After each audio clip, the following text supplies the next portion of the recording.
Patrol has the road blocked off. They are not letting anyone anywhere near here. And honestly, this is one of the longer standoffs that I have witnessed in a long time around here. This started about midnight last night.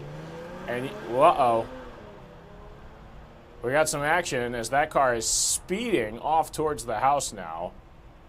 Okay, so this has been going on about 12 hours, and honestly, that's not a good sign, seeing law enforcement race towards that house. I think that's just cars going by there. Okay, so you can see State Patrol's keeping us away. Let me tell you what's going on here. The Ozaukee County Sheriff's Office says residents on Fox Glen Road, they're being asked to remain in their basements or get out of there because there is a tactical situation with an individual they believed is armed and dangerous that's been happening inside that area. The electrical power actually was cut off for a little bit to the Fox Glen neighborhood. And they do say whoever's holed up in his house, the subject is extremely dangerous, heavily armed with firearms. You're seeing another sheriff's deputy arrive here. Again, this has been going on 12 hours here, and a little less urgency from the deputy who's getting out of his car. So they've got the whole neighborhood blocked off.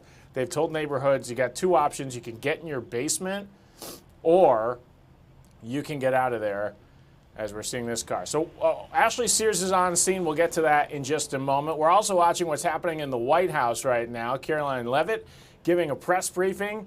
We will dip into that if that is still happening. On a very less serious note, I want to get to the Indianapolis Motor Speedway, where look who it is. Donovan hanging out in Indy with the Indy cars. What's going on there? My man, a lot of excitement, a lot of good stuff going on here in Indy at the Indianapolis Motor Speedway. Ben, okay, you probably can hear through my headphones the sounds of drivers going by here on the Speedway. So you're listening to the IndyCar series drivers have a practice round. Of course, they are all gearing up and getting prepared for the big day. The reason we are here this weekend for the Sanzio Grand Prix, which will be tomorrow, by the way, tomorrow afternoon right here on Fox 6, where all our viewers can watch and tune in and watch their favorite drivers. We should note, though, this is just one of dozens of experiences fans can engage with this weekend. One cool moment that happened a couple of hours ago before we got down here was an opportunity for so many fans as young as 10 years old to meet the drivers that they idolize and root for. I got to tell you, I spoke with dozens of kids. For whatever reason, Scott Dixon seems to be a fan favorite for young people. I think they just like what he represents, what he stands for, perhaps the colors he wears, all the above even perhaps. But they got a chance to go meet Scott, get some pictures with him, get them to sign their merchandise, their hats, their jerseys. So it was really cool watching young people have that kind of experience, but also, you know, their parents, a lot of which who are here, who've been coming to the Speedway for years to come. So they've kind of brought their kids up in that same environment, and everybody is just in a really good mood. You got good weather out here. You've got fan favorite experiences out here. Absolutely nothing to complain about. One interesting, really sentimental takeaway, though, from this experience that I've kind of been involved with so far. So Scott Dixon is from New Zealand, born and raised. And there's an older gentleman here who came to see Scott Dixon. That man is Dylan James. He is also from New Zealand, born and raised. His dad passed away last year. And so Dylan is here to represent his dad and to bring his dad spiritually with him and to represent his dad and celebrate him here because his dad has never been to a Grand Prix race like the one we'll see tomorrow. Dylan also expects to come back for the Indy 500 in the same place in about 2 weeks. His dad never went to that. So Dylan is coming to support his dad, to bring his dad with him spiritually, and to enjoy an environment that he wishes he could enjoy physically with his father. So it just goes to show you, Ben, so many people from all over are attracted to these races and to this kind of environment, and it means so much to so many people in a variety of different ways, Ben. So in 2 weeks, we'll have the granddaddy of them all. That's the Indy 500. That obviously Absolutely. One of the biggest masses of humanity will be in the stands behind you. But this is an exciting year for IndyCar, and especially here at Fox 6. IndyCar's coming back to Milwaukee.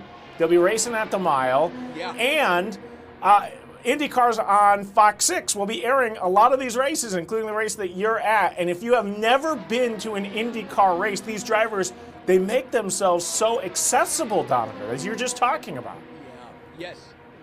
They absolutely do. So accessible, so much so that I'm going to have a one-on-one with Alex Palou. He's with Ganassi Racing. That's their race team he's connected with. And we're going to go one-on-one with him. I mean, this guy is the real deal. Cream of the crop here at the top of his game. I mean, you're talking to a back-to-back championship winner. He's the guy that a lot of young drivers aspire to be like because he is so successful.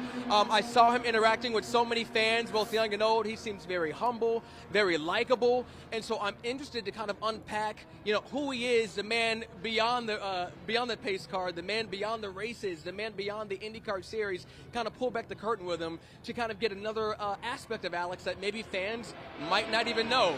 So that will happen tomorrow afternoon, Ben. Also, really cool for me, I get to ride in a pace car. Haven't identified the driver yet, but we're going to go so fast around the speedway here. Man, I am looking so forward to that experience. They're rolling out the red carpet for you. So right now, if people have never been to an IndyCar race, I mean these Grand Prix races, what's happening behind you right now? These cars, these are the fastest cars on the planet. Yeah. Yes. So right behind me, I'll take a look over my shoulder if you just bear with me right here. You've got IndyCar series drivers going around, getting their bearings here, making sure they're familiar with the speedway here. They will be on this speedway tomorrow about 4:30 Eastern time, which is 3:30 Central time in Milwaukee for our viewers to tune in and cheer on their favorite driver. But they're having a practice run. We should also note too, Ben, that the Indy Next series drivers are also having practice runs today. They will have a race today and tomorrow. So these guys only dream and aspire to be a part of the IndyCar series drivers. And so they're looking to become the next Alex Palous or the next Scott Dixons. And what makes them really attractive is if they can place first, second, or third in these types of races during like a Grand Prix race weekend. And so when a race team owner sees that, they'll put their eye on that specific driver and sort of maybe mentor them from afar, or if not mentor them from afar, cheer for them from afar, hoping that they too can be a part of their race team going forward. But so races like these are just as important for the Indy Next series drivers. How many of these drivers, I don't like to think that don't think that this weekend's a serious weekend for them, but a lot of them have to be thinking about what's going to happen on that track in 2 weeks, because that could be a career-defining win if you win at the track that historic track that you're at right now. Yeah, absolutely. I mean, they take these races very, very seriously. I should point out Alex Palou, the decorated driver I mentioned a little bit ago in the conversation here. He won the Sanzio Grand Prix race last year. So all these races that they win, essentially, Ben, go into like their total scoring, if you will, and that puts them further to becoming a championship winner at the end of a race season. So these races are definitely important, and I will note, too, that these drivers have to qualify for the Indy 500 in terms of where they will be placed, where their starting position will be in 2 weeks. Exciting stuff. Okay, anything that surprised you when you were at the track today, when you're seeing these cars race by you? Anything that surprised me. You know what? I will say how personable the drivers seem to be, and that was just meeting them, or at least watching from afar, watching other people meet them before they hopped in their pace cars here. I think that was surprising. You like to think everybody is kind, down to earth, and warm-hearted. But, when you actually see that up close and personal and them kind of reflect the kind of people they are, that's always inspiring, also really kind, and just great to witness from afar. It's fun because they're not always kind on the track. You see, they're so competitive, these guys that are racing behind you. Oh, Ben, I got to interrupt you. I would be remiss if I did not point this out. So sorry to interrupt you. So my photographer, Tanner, and I are going to, after this live desk interview here, this conversation we're having, are going to interview a gentleman who was a part of a pit crew for one of the drivers here. He is a former Packer. So you talk about having some Wisconsin connection to the Speedway here. My man, I was mind blown when I heard that. So cannot wait to introduce you to that fellow later on throughout the day and throughout our broadcast. Okay, sounds like you got a fun weekend ahead here as Donovan.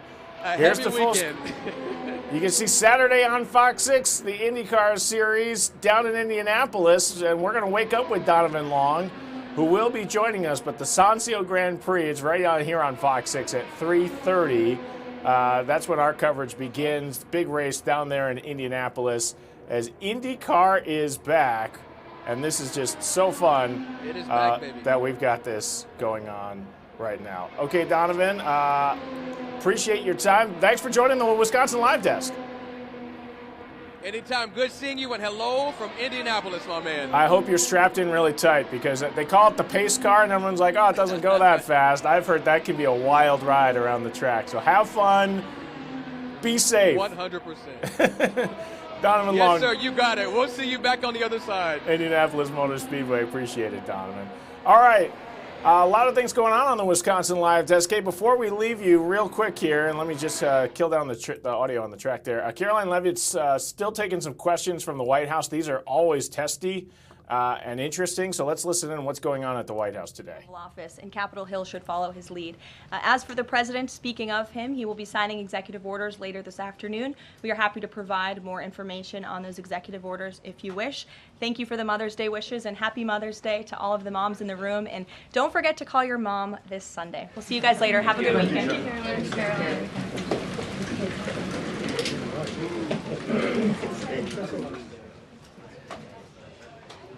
Took it right at the end there as Caroline Leavitt's wishing everybody a happy Mother's Day and saying there will be news made from the White House today as the president will sign some executive orders this afternoon.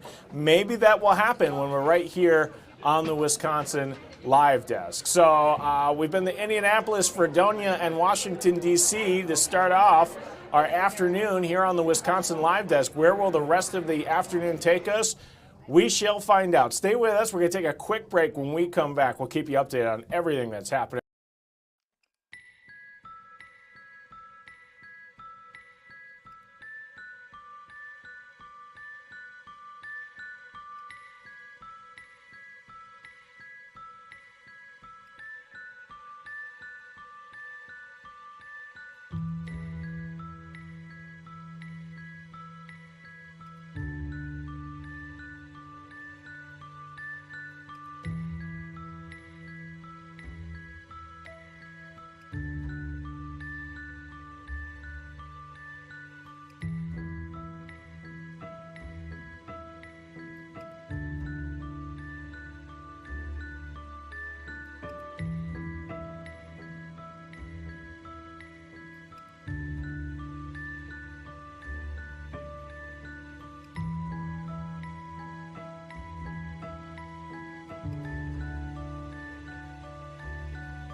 This is the Wisconsin Live Desk.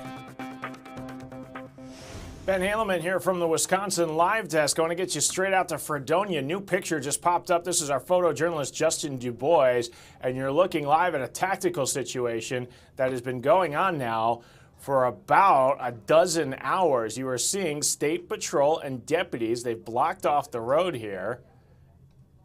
And you can see there is some conversation as they're got a guy allegedly holed up inside a home here as Okay, I don't think that's the right audio we're getting here. Okay, here, let's try this now. Okay, so it's pretty quiet out there here in Washington County. Let me tell you how this all began. It actually began late last night. We're on Fox Glen Road. This is just to the west of the village of Fredonia in this neighborhood here. And you can see, normal day, trash is still out. Everything was going as normal as of last night, and there was some sort of 911 call. And according to law enforcement, this individual, and you can see there are some neighbors outside their homes now, which I'm not sure what that indicates as far as how the situation is going. Good job from Justin zooming in here. Because, and not sure what that individual's doing on the ground there as he's just kind of sitting outside his home.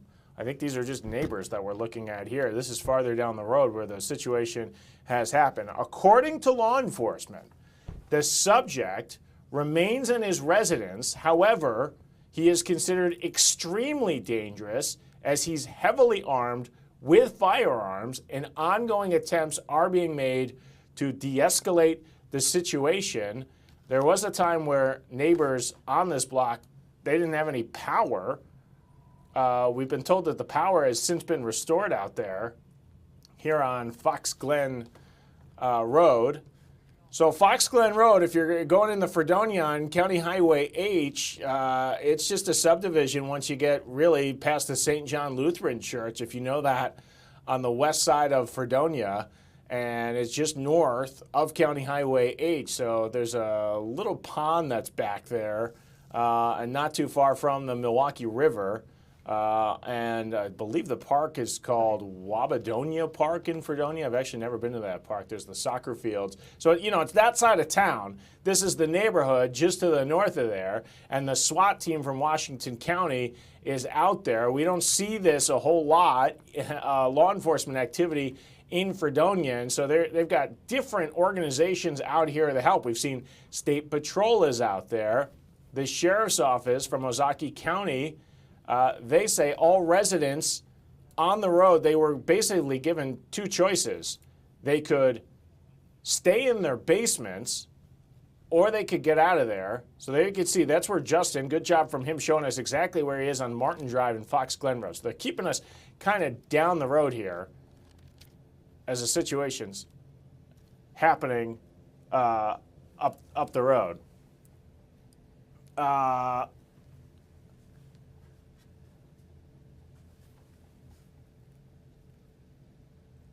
Okay, I'm just getting a shot from our producer here. I think we'll stay on this. I have a new shot I want to show you. Good job, Justin. If anything happens, look, you can see there's a neighbor out there just like watering his lawn farther down, and that tells me that this is way down the road, and neighbors kind of are told it's okay to hang out inside their house, I guess, right now. Because look at the guy in red; he's literally just watering his plants out there. So not sure how serious the situation is right now, or if the threat has gone down a little bit.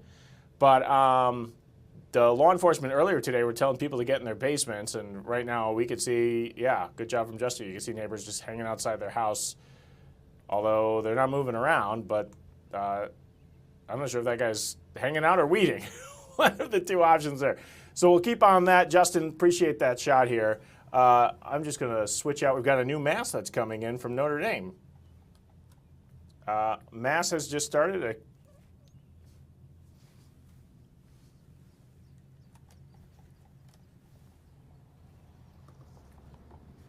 Okay.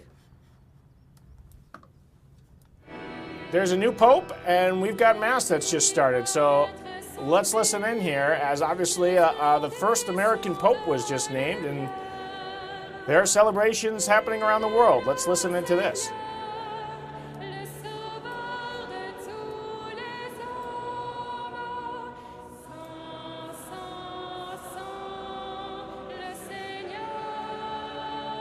So where is this?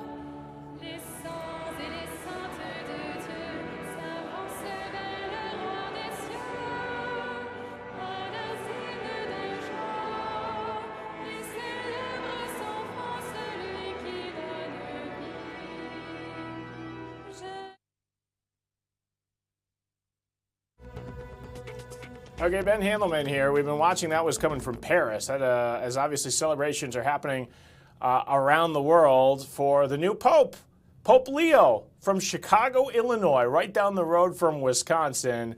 Many people thought there would never be an American Pope. That has now happened, and we're actually going to be talking to Jason Calvi in a little while. Hey, I want to get back out to Fredonia. Ashley Sears is joining us now as we've been watching this. Ash, this is kind of wild because you and I have covered a lot of standoffs, but this one has lasted a very long time right now. What's the latest out there? Yeah, this one has lasted several hours. We are at Fox Glen Road and Martin Drive, and this is kind of what the situation has looked like since the beginning here. What's happening is taking place much further down the road on Fox Glen Road. The Ozaukee County Sheriff's Office says a heavily armed man has barricaded himself inside of a home. The Sheriff's Office, as you mentioned earlier, is asking people who live near this area to stay inside or they can have an escort to get out. And the Sheriff's Office says the man has been refusing to cooperate and is considered to be extremely dangerous. At one point early this morning, power was shut off in this area. It has since been restored. Several roads have been closed as well. The Sheriff's Office says it is attempting to end this peacefully. We have seen a few people outside much further down there. You mentioned watering their lawns. Some people have stopped by saying what's going on. They live on the other side of the road. But a lot of people kind of concerned about the situation and trying to figure out exactly what's happening. And I'm seeing there's some teamwork here from law enforcement. What kind of different agencies are you seeing on scene here? From our vantage point, we see the Ozaukee County Sheriff's Office and State Patrol. I know several SWAT teams have been called in to relieve other SWAT teams because they have been out here for such a long period of time. But right now it is kind of an all-hands-on-deck situation. I know you're being kept pretty far away. Have you heard anything from coming down the road? Right when we started here on the live desk about 20 minutes ago, we did see one car kind of zoom down the road. I'm not sure if we're still in sit and wait and see territory here right now.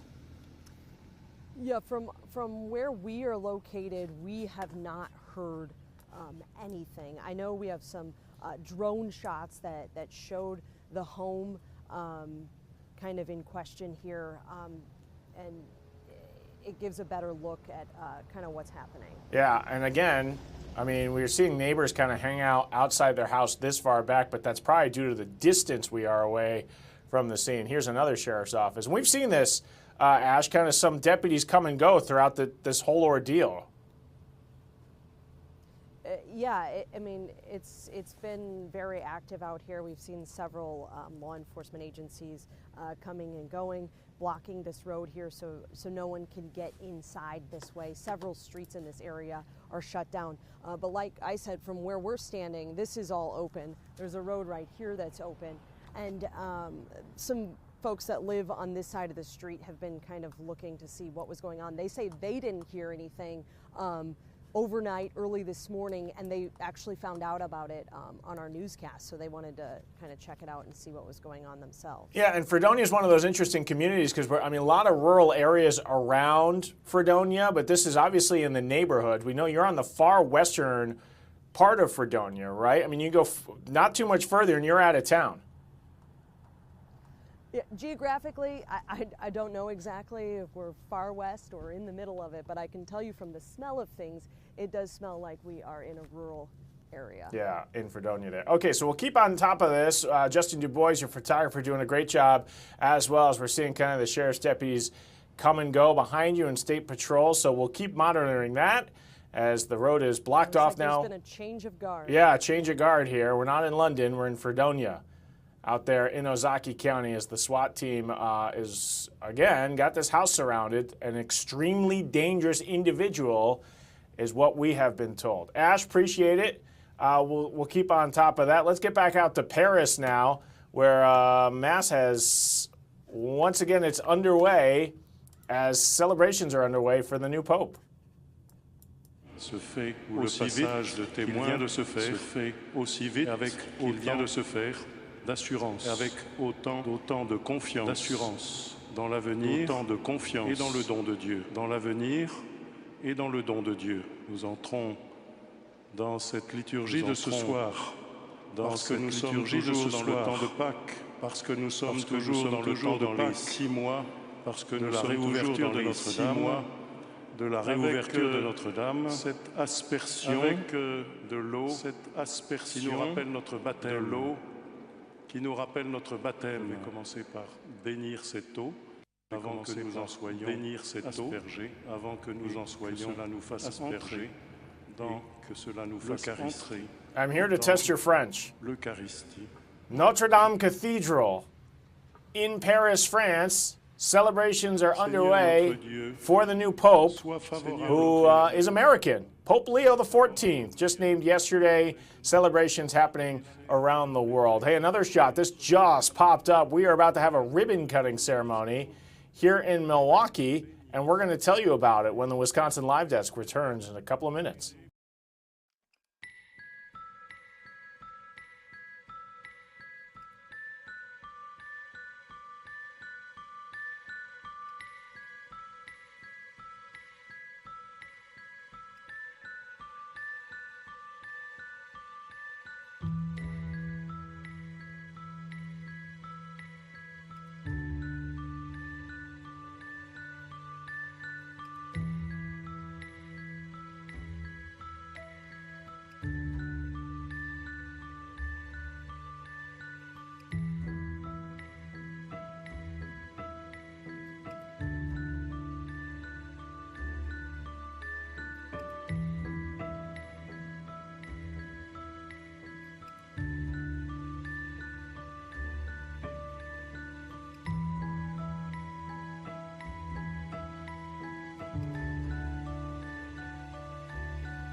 This is the Wisconsin Live Desk. Ben Haleman from the Wisconsin Live Desk. It's been a very busy hour. We're still watching what's happening in Fredonia, but I also want to bring you what is going to happen in Los Angeles. There's a press conference underway where obviously what's happening in the Vatican, the Pope's first full day in his new role. We'll be talking to Jason Calvi coming up in about an hour. We've got a ribbon-cutting ceremony that's about to take place in Milwaukee. This is a big deal for food distribution. As Feeding America Eastern Wisconsin, they're opening up a new distribution center, and this could have a big impact on those who need assistance with food in our community. A press conference and dignitaries about to take the stage there. But let's get you back out to Los Angeles County Courthouse. Menendez Brothers, this is their attorney talking. Let's listen in. Psychologist from the Board of Parole. In light of the prior arguments that we had made, that the Menendez brothers have never come clean for over 30 years, with the fact that they're self-defense, where they said that their parents were going to shoot them each, the mother and the father, the night of August 20th, 1989, so they had to shoot them first. The lies where they tried to enlist one of Lyle Menendez's girlfriends to say that Jose Menendez was a violent rapist, a complete lie she would not say. The fact that they enlisted another girlfriend to go ahead and lie and say that the mother was going to and tried to poison the entire family. These are the significant lies that the Menendez brothers have never come clean with over the last 30 years. You add in the findings now by these board-certified psychologists that also talk about deceit. Deceit meaning that they are no longer constitute the low level of risk, but have risen to a moderate level of risk. And that's why we asked the court to allow us to withdraw that motion at this time. It doesn't mean that we wouldn't refile the motion in the future if circumstances change to show that the Menendez brothers have truly gained full insight into their actions and accepted responsibility, but that time was not now. The court heard all our arguments. Okay, and just a correction here, this is not the Menendez brothers' attorney, but I believe this is the prosecutor wanting to keep them in jail. Let's listen. At which point witnesses will be presented, and the court will either rule at that time or take it under consideration. I'm now open for questions.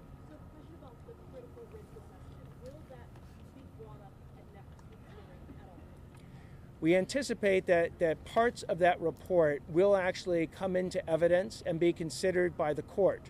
The court will view the comprehensive risk assessment in the total context of how that plays out, even for the parole board. So, for instance, that comprehensive risk assessment, though very detailed, is something that at the parole hearing would have additional information that would be brought to the parole board's light that would potentially either corroborate what's being said in that risk assessment or it could actually contradict it. The parole board will make the final call on the weight to be given to the comprehensive risk assessment, and the court will do the same as to the weight he gives to this comprehensive risk assessment. The allegation that by Garagos that you're using your firm, LAG, to use it in the campaign to, as he says, campaign against the Menendez family. Yeah, that's a violation of, you heard what he had to say. So again, this shows you what happens when people want to pretend that there are facts in the record to just, to really go after someone's reputation, when they absolutely are not only wrong, but they've done no due diligence to ascertain the true facts. One of the allegations that was made by Mr. Garagos and Mr. Freeman in open court. And by the way, they made these allegations about the recusal motion as they were withdrawing the recusal motion at the same motion. So it gives you an idea of the quality of the evidence they're relying on. They said that I had hired a firm for hundreds of thousands of dollars. They identified that firm as LAG Strategy in order to put anti-Menendez messaging out there in the community. What they would have found out is that firm was hired during my campaign. It had nothing to do with the Menendezes. That firm hasn't worked for me since the campaign. The campaign was over November 5th. That firm has not put out anti-Menendez messaging. So it gives you an idea of the quality or lack thereof of the information that the Menendez brothers attorneys and Mr. Freeman on behalf of the victims wants to put out, hoping that that somehow will sell in the media of public opinion. Shame on them. Shame on them to try and actually go ahead and do that. They want to go toe-to-toe with the facts and the law. Bring it on. We are happy to have a factual disagreement based on real facts, but we're happy to have legal disagreements. And that's what you've seen in sort of the interplay between ourselves and the court. But when Mr. Garagos and Mr. Freeman want to go ahead and make these spurious and salacious accusations in order to, I don't know, gain media attention, shame on them. Mr. Attorney, when it comes to laying out your case next week, who do you plan on hearing from, and would you like to be able to cross-examine Lyle and Eric Menendez? The determination of who exactly will be called as a witness in the case and what, if any, witnesses or documents will be using to respond, that will be determined next week when we get closer to that hearing. Would you like to hear from Lyle and Eric Menendez?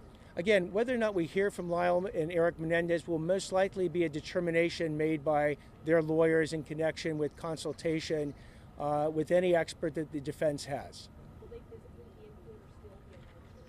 Again, I don't know the answer to that. They might still be on Zoom or they might appear for the hearings.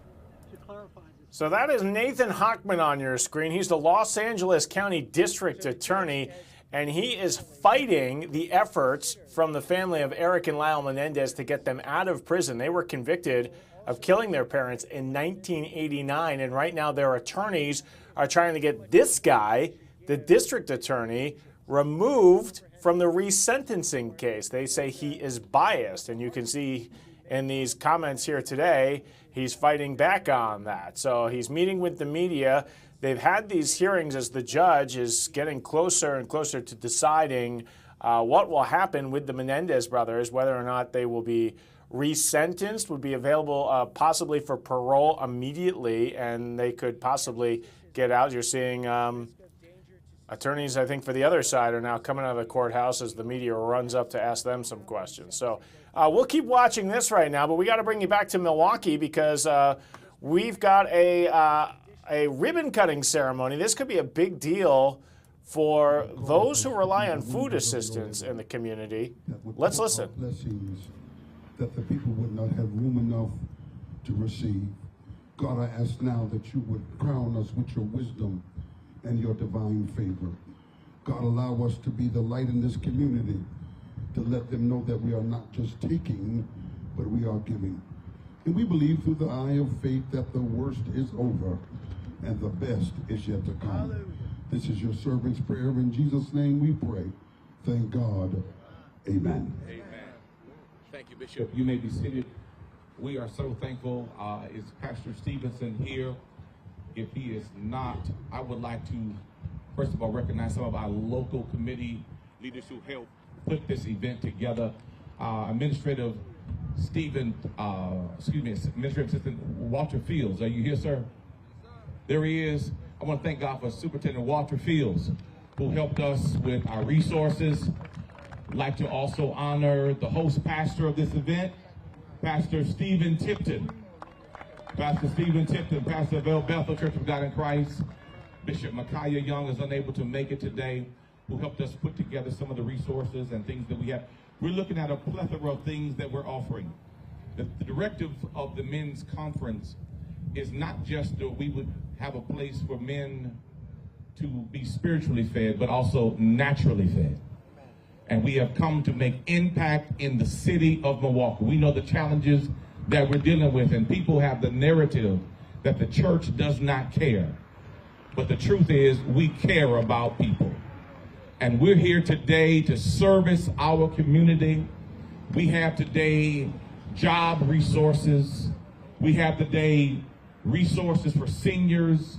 We have food pantry, appliances, groceries, a multiplicity of items available. Ain't nobody saying nothing about that right now, but I think we ought to give God praise for the men perfecting men, for their leadership and for what they have brought to the city of Milwaukee. We are so thankful. Our director over the CARES initiative, Bishop Michael Jones, is unable to make it today due to the death of his mother-in-law. However, we want to keep him in our prayers. I want to, of course, recognize the leadership of our church. We will recognize our co-chairmen in just a few moments. But Milwaukee has been able to have something unique.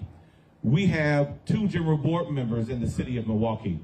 And before they come, I would like to certainly honor our general board members who are currently here. The Bishop Linwood Diller from the city of Memphis, Tennessee. Also with us from the city of St. Louis, the Bishop Elijah Hosea Hankerson is with us. Bishop Hines is unable to make it as of yet, but our local general board member is here. He is the pastor of the Holy Cathedral Church of God in Christ. Ben Handelman here on the Wisconsin Live Desk. So this is a live picture right now from the northwest side of Milwaukee, where a church has agreed to become a satellite distribution center for the Feeding America Eastern Wisconsin. So they're going to give out food to those who need it. Let's listen in. On this wonderful day, thank you for the gathering.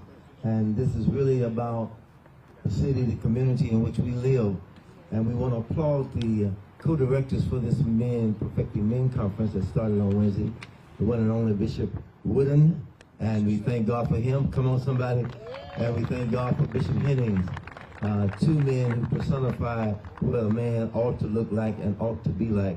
To Bishop Hankerson, I talked to Bishop Hines earlier. He had a bit of a challenge that he had to deal with on this morning, but we are glad and honored to be able to be a part of what's happening, because if we're not helping people, then we're not doing what the Lord told us to do. So it's not about a title. One of our great bishops said it's about the towel.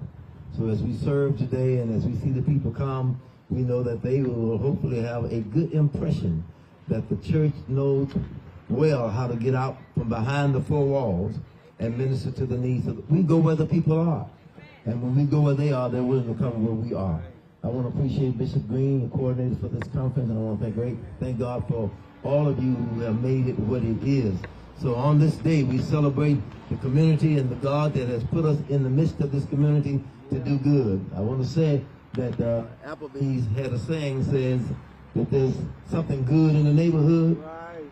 I want to tell you the best thing that's good in the neighborhood is the church. And what the church brings is what cannot be replicated by any other institution on the face of the earth, because we represent the God of the Bible. We thank God for Jesus Christ, and God bless you. May you be blessed all of your lives. Thank you very much.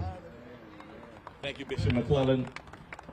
Bishop Dillard hasn't had an opportunity to speak to our conference. He is one of our general board members as well. We would like Bishop Linwood Dillard to come and speak to us. Let's say amen for Bishop Linwood Dillard. God bless you to our presiding bishop, Bishop McClellan, and Bishop Hankers, and all of our bishops, and to all of the men of God who are gathered here this afternoon, and especially to our co-directors for Men Perfecting Men Conference. I think we ought to celebrate these luminaries one more time. Appreciate them so much for their leadership and for their example of manhood and leadership stellar, second to none. What a tremendous day this is that we express our faith.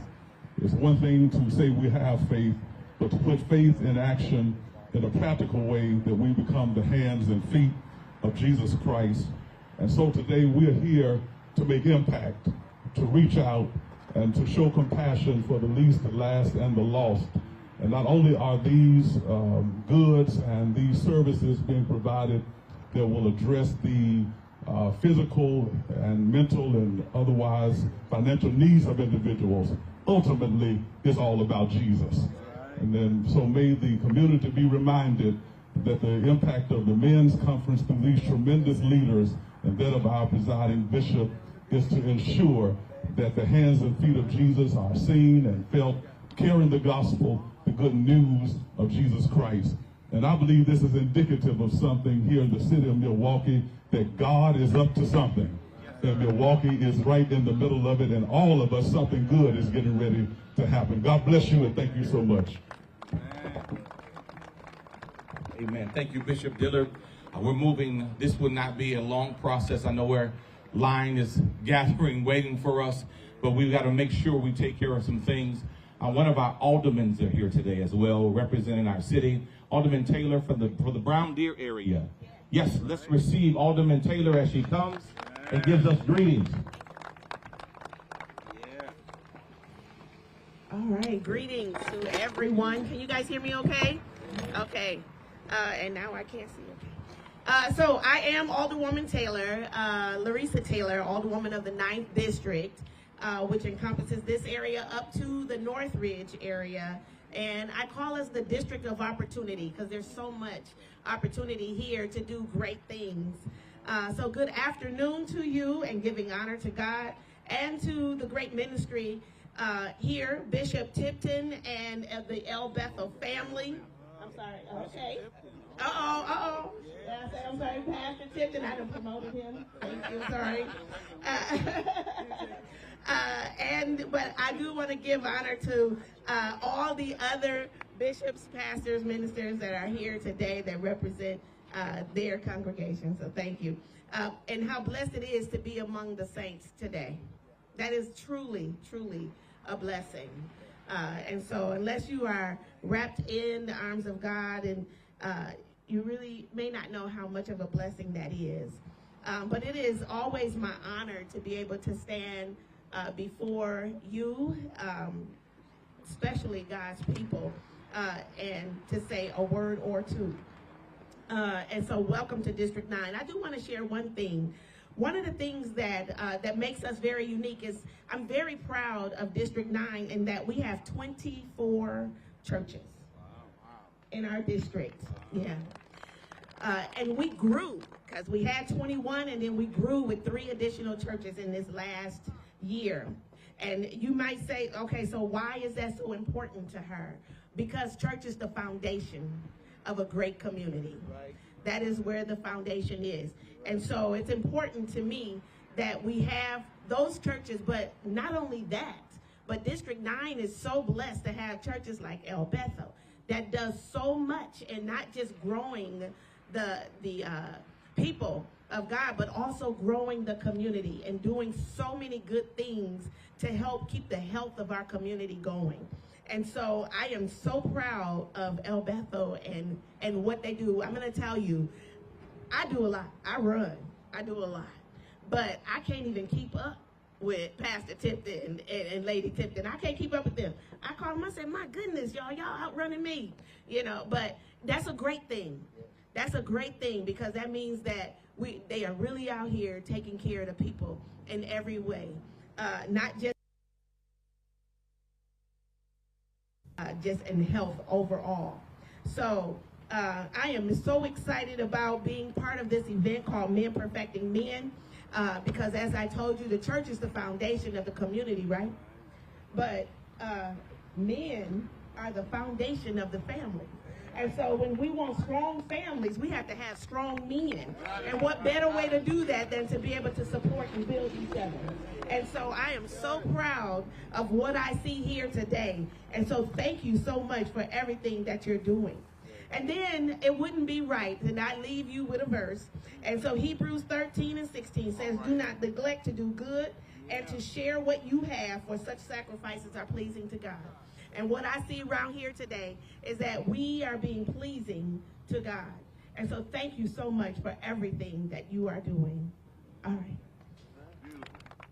One of these officials says there's something good coming to the neighborhood. He was stealing from Applebee's a little bit, but that's okay in this instance because this is about food. They expect with this expansion of this food distribution site on the northwest side of Milwaukee, they will serve 1,000 or more people per day. People will be able to show up to the food pantry and get food from Feeding America that will be providing that food. They will also be taking food into the homes of people who maybe won't be able to get it. So we're still watching this. We'll keep watching that press conference for you. Things have been pretty interesting out in Los Angeles as the Menendez Brothers attorneys have taken to the stand. We're also watching the Karen Reed trial out in Massachusetts. That's the woman, this is a retrial of the woman accused of killing her police officer boyfriend, leaving him out in a blizzard. So we got a trial, a press conference, an event here in Milwaukee. It's all happening here on the Wisconsin Live Desk. So stay with us. We'll keep watching this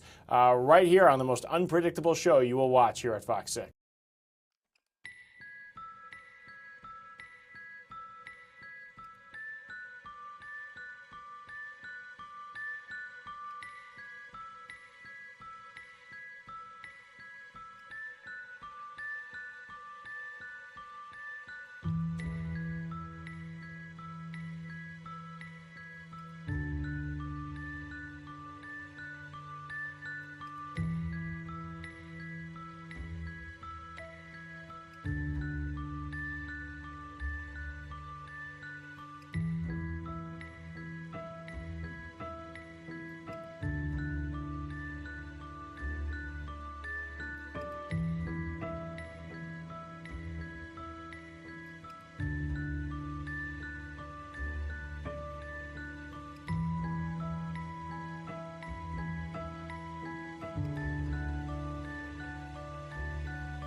I'm not going to disclose who that was. This is the Wisconsin Live Desk. Ben Handelman from the Wisconsin Live Desk. This is the most powerful piece of live equipment in local news history for Fox 6. From this room, I can bring us to multiple live locations. Whatever's coming in live to our building from Milwaukee, Wisconsin, and beyond, we're able to show it to you, like the Karen Reed trial that's underway. A Massachusetts State Patrol Sergeant on the stand, someone who investigated after Karen Reed is accused of leaving her police officer boyfriend dead in the snow. But her first trial ended in a mistrial. The jury couldn't come to a conclusion, and so prosecutors are trying again. We've got our eyes on the Vatican. First full day for the Pope, and now it's turning in tonight. We're going to hear from Jason Calvi next. But I do want to get out to Los Angeles. This has been pretty interesting. Told you earlier in the show that prosecutors were hoping to kick the DA off the case. The district attorney in Los Angeles wants to keep Eric and Lyle Menendez in prison. They were found guilty of killing their parents a long time ago, and they want to be resentenced. This is their attorneys now. They have withdrawn that motion to kick the DA off the case, so they now are okay with the DA being on the case. This is one of their attorneys. Let's listen live. A single violent infraction. Do you mean to tell me that he's going to be released from that environment and all of a sudden become violent? That does not make sense. That is not a rational argument. So to those people, I would say, I understand your concern. I would urge them to look at the bigger picture to see that they have already paid a huge debt to society and that they are ready for that second chance. Mark Garagos has indicated that he has not yet spoken enough to Lyle and Eric on this. It's going to be a game time decision if they actually speak to the court come next week. From the indications that you and relatives have, whether speaking with them, messaging, Facebook, social media, do you believe that Eric and Lyle do want to speak to the court? Oh, I don't know. Those are conversations that they need to have with their lawyers. So I would never talk about strategy like that. I think that, a personal opinion, I think everybody should hear from them to some degree. I mean, they are their best spokespeople. They are really tremendous to listen to. Having seen the details of the comprehensive risk assessment, are you less optimistic now walking out of court than you were walking in this morning? So again, I haven't seen the details. I have seen only little snippets that were read aloud from the district attorney. No, there was nothing in that would make me feel less confident. Yeah. Anyone else? All right, thank you guys so much. Good job. You've been listening live here to a press conference from both the district attorney and the Menendez Brothers attorneys as resentencing. Next week, you heard it. This will be a very important and interesting court case next week in Los Angeles as we're looking live here, as a judge will decide whether or not the Menendez brothers, who killed their parents, can be resentenced, meaning they would be available for parole, possibly able to leave prison right away. As you see, the media from Los Angeles got a lot of interesting media. I saw TMZ microphones there. So that's happening right now as we speak. Here, let me switch up because we've been watching this as well. This is live from Milwaukee. This is an important event for food distribution. This is the El Bethel Church over there on Good Hope Road, and they are expanding their offerings for food distribution with Eastern America, Feeding America. So let's listen in. This is a group of church members who are expanding how much food they'll be giving out, and this could help a lot of people in our community. Donation. $20,000 donation toward this effort today. And sir, we thank you for your generosity. We thank you for your willingness to help us as we help the tremendous people who are aligned today. God's blessings be upon you. If you would just greet us, and we're going to just get out of the way. But what a mighty God we serve. Yes, thank you, men perfecting men. Thank you, Church of God in Christ. Thank you, saints, for coming together to touch people. Yes, sir. I give honor to our Lord and Savior Jesus Christ, to the leadership of our church, to the members of the general board that are here, to my pastor, Bishop Wooden, Bishop Jennings, and to all of you. I'm just grateful to be able to be a blessing to this effort. My company was...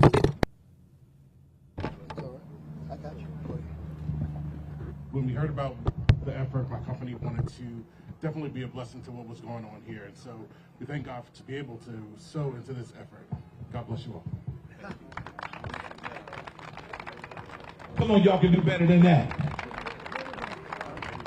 We're at the end now. The line is getting longer and longer. If you know someone, text them now. Let them know we're getting ready to open up.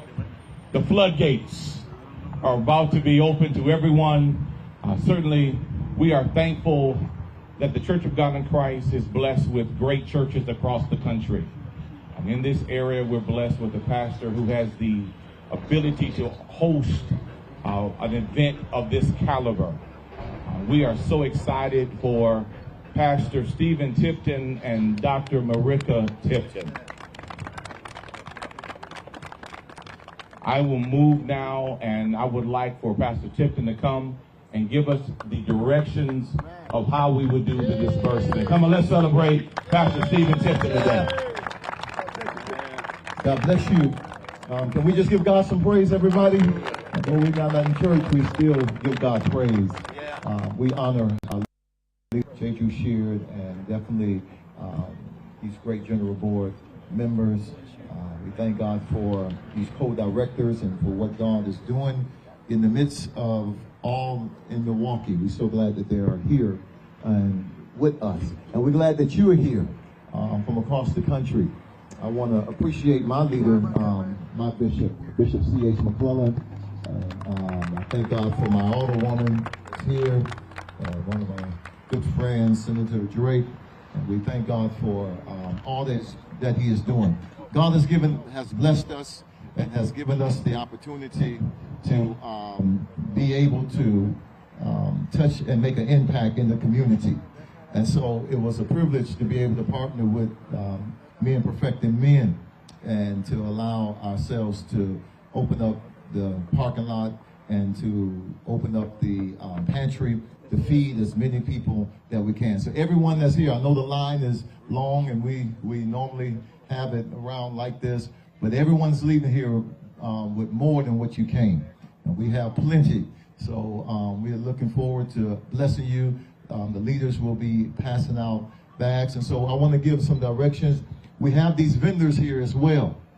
And we thank God for these vendors that are great information. Some want to hire you, those that may need a job, but great information that can help you if there's any problems that you're having with your Quest card or any types of things. They're here to answer those questions. And we're here to serve you.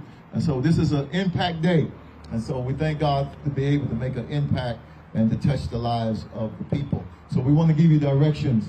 I know they're already signing in. Some have been here since 8 o'clock this morning. But we thank God that now is the time that we're able to serve you all. And so we would like for you all to sign in, which you already did. And then you were able to get your bags and your boxes of food. But then you can go to all of these other stations because the trucks loads have bought so many things, from fans to heaters, to socks, to clothes, to shoes. There's so many things. And so you're able to go to all of those stations and help yourself. And so you can leave here literally with more than what you came. And we also want you to celebrate with us because we were able to finish and complete and build our own distribution center. And we thank God for his grace and mercy. We built it debt-free. We owe no one. And so we wanted to do the ribbon cutting today. And we're so glad that you were able to come and be with us so that we were able to cut the ribbon. And so now we will be able to sow into churches and other community places. They can come here and we can fill their pantries with food. God has increased us and blessed us.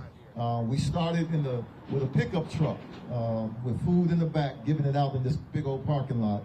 And God has increased us and blessed us. And so we want you to be blessed. We want you to get as much as you like. And we're so glad that you're here. And so God bless you. And we're looking forward to what God is doing. And we want to thank God for the comptroller of Milwaukee, Wisconsin, for the bill has come out to be with us. And all of the vendors, all the pastors, we're glad to be here. So Ben Handelman from the Wisconsin Live Desk, you've been listening as there is this important announcement, a new distribution center for food out there at El Bethel Church on Good Hope on the northwest side.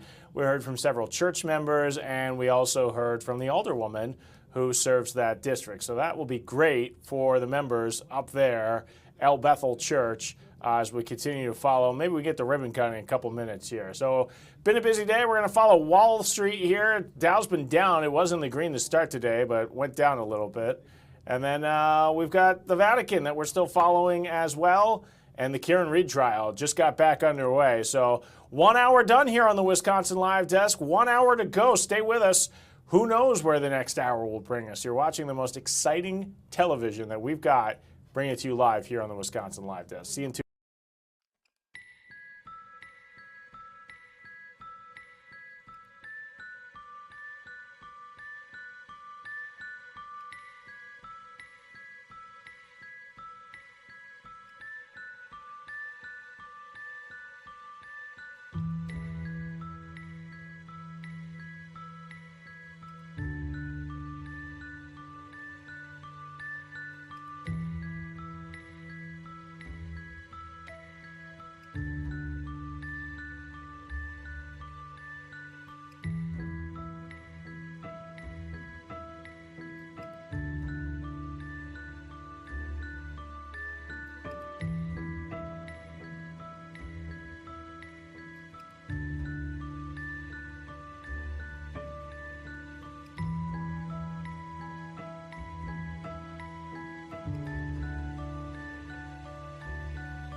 This is the Wisconsin Live Desk.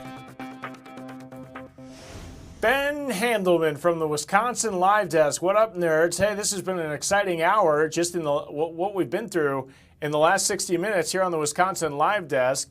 And now we're going to forge ahead and see what's happening in the next hour. I want to bring you out to the Vatican, where the Pope just had his first full day as the Pope, the first American Pope. Did you see what the Chicago Tribune, I mean, hometown Pope, Chicago's Pope, that was the headline from the south suburbs of Chicago, Pope Leo XIV. All sorts of things I've seen on my social media of all the places around here that the Pope has probably eaten at. You wonder, Quick Trip was saying there's a 0% chance he hasn't been to a Quick Trip. Not sure if that's true or not. But obviously a very proud Chicago as we're looking live now at the Vatican. There will be celebrations and prayer at Catholic churches all throughout the area in the coming days to send prayers from the Midwest to the new American Pope. We've got a live picture here. We've been watching this food distribution site. We just heard from a bunch of different church members and city leaders as they have opened up this new distribution center here on Milwaukee's north side. This is El Bethel Church, and they say they started this operation out the back of a pickup truck where they were literally just giving out food to anyone who needs it out of the back of a pickup truck, and they have now expanded this operation. They had a conference among church members at El Bethel, and they came up with this plan to expand the distribution center, and now they think they can give out 1,000 bags worth of food because of all of the goodwill from the community and their church members who have stepped up. We heard from one individual who made a big donation, several $1,000s from his company to this church and this what's happening there to be able to give out more food to more people. And the church says, not only can you show up like these people are and getting some food and no questions asked. I mean, you need something just to spice up your pantry a little bit, or are you really, maybe you've got no food and you're really in need. They're not going to ask you why you need the food. You just show up and take it. Maybe you just need help on the grocery bills for this week. So, yeah, this is the live picture we're looking at right now. But again, 1,000 bags they think they can hand out. As you can see, there is the new building off to the right, and that looks pretty gorgeous back there as people are taking pictures of it, and they're giving out the food in front. But they also say for those who cannot attend and make it to the distribution site, this group will be able to go inside homes and drive the food to the people. And El Bethel Church also says that this site will help stock other food pantries. So Feeding America, they can send a bunch of food up here to the northwest side of Milwaukee, and this will act as a distribution site to help even more people. So you don't necessarily have to go to El Bethel Church to get the food. You can also go to several other churches that the food will be distributed. It's a better network is what they have created here. And you can see all the people that have showed up. You can see the need. I mean, look at the lines here. And some of this is just some of the church members who are coming here to celebrate what is happening here. So we'll continue to watch that. I was very curious what would happen on the stock market today, because next week the U.S. and China, they're expected to talk for the first time and have some sort of conversations about what is happening with the tariffs. Just as 145% tariffs on Chinese chips for the first time are finally being implemented, because, you know, it takes a while to get those chips from the other side of the world to the U.S. ports, but those ships are now starting to arrive, and that 145% tariff from the Trump administration is starting to be felt. And it looks like traders, they're pretty weary and kind of a wait and see what will happen with the talks between China and the U.S. as the Dow is down about 0.25% today. It's kind of been an up and down week all throughout. I want to get you out to Massachusetts. The Karen Reed trials has really been fascinating. This is the woman accused of killing her boyfriend, leaving him dead in the snow during a blizzard out in the Boston area. He was a Boston police officer. First trial ended in a mistrial. The jury could not come to a decision. They're trying again. Let's listen in. This is a state patrol officer who was investigating after the calls came in. Karen Reed trial. Were accurate, unredacted, not deleted, and were true representation of what their communications consisted of. And that was a representation made by whom? The totality of it. That was a representation made by whom? A person made that representation to you that it was fair and accurate. Who made that representation? It wasn't a person. It was the extractions between the three devices. Well, an extraction that you were handed on a device by someone, correct? No, I said that we had all three devices, and as I told Mr. Higgins in our interview together, I said, Brian, we have those two devices. Meaning if you and Karen's. Correct. Okay. If there's anything deleted or altered in any way, we will have proof of it. So please make sure that you understand the magnitude of this situation. We're investigating a homicide. It needs to be accurate, and it was. And you trusted that coming from Brian Higgins rather than simply getting an extraction from his phone. Correct? Yes. I trusted him, yes, because we trust and verify. And after verifying, the extractions were correct. And following that verification of the text messages, did that raise any suspicion in your mind about any possible motives Brian Higgins may have relative to John O'Keefe?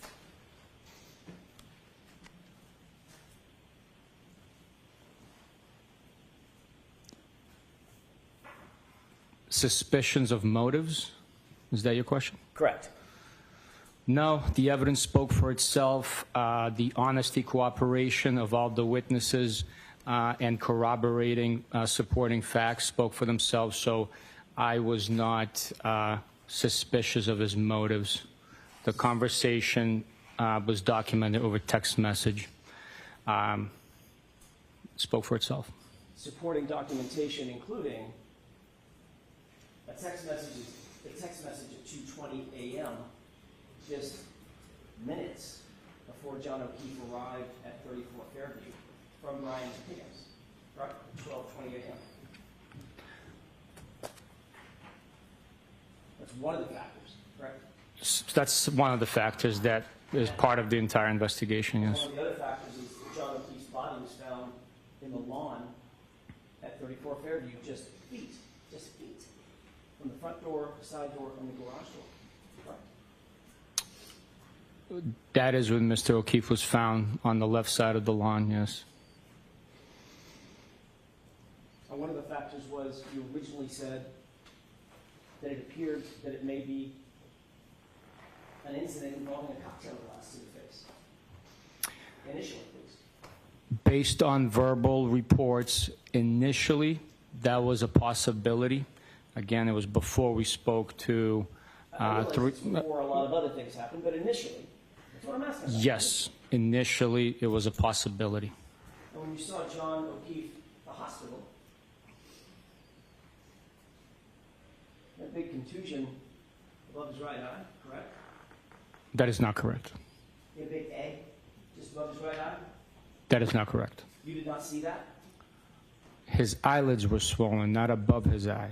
And there wasn't a contusion. If two different paramedics said that they saw what they described as an egg above his right eye. Well, let me ask you differently. Did you speak to any of the paramedics?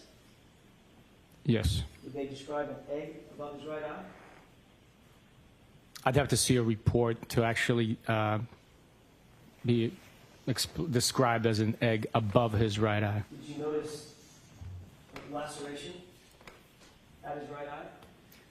His right eyelid did have a tiny, tiny laceration. Did you see a small laceration at his right nostril on his nose? A tiny, tiny laceration, yes. You noted that he didn't have any broken bones or fractures other than to his skull? I did not know that. I didn't conduct x-rays or conduct the autopsy. I'm not a medical professional. You didn't ask the doctors at the time you went and visited him and saw him in the hospital whether or not he had broken bones or fractures? I don't believe they reported that. And another factor that you considered was the fact that in the early morning hours of January 29th, 2022, around 6 a.m., 7 a.m., 8 a.m., there were no taillight pieces found at that location? Zero? Did you consider that? At what point?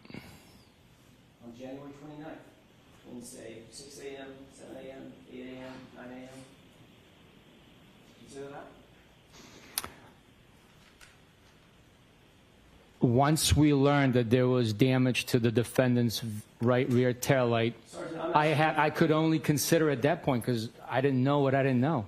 Right. We don't know, we don't know. We work with the evidence that's presented and we develop the investigation. And the evidence that was presented at that time, Sergeant, was a leaf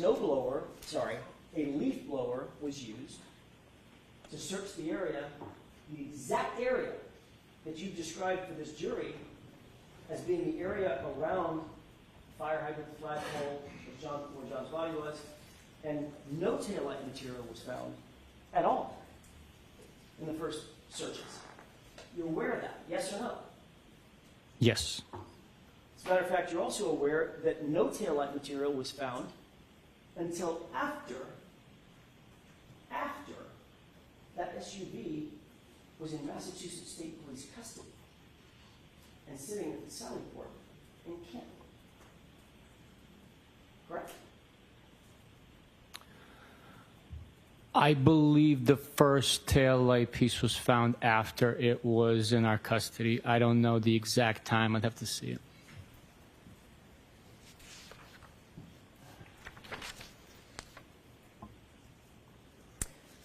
When you talked to Brian Higgins, did you ask Brian Higgins about potentially seeing John's body when he left 34 Fairview and headed over to Canton PD? Yes, I did. You knew that at that time, say 1 o'clock, 1:30 in the morning, there was about 0.2 of an inch of dusting of snow, correct? Very light. At that point in time, there was a coating. I cannot speak to the amount of snow that was on the ground. But Brian Higgins told you in that interview that he didn't see the body because it was hidden by a snowbank. Objection. Did he say that to you? I don't have a memory of that, Your Honor.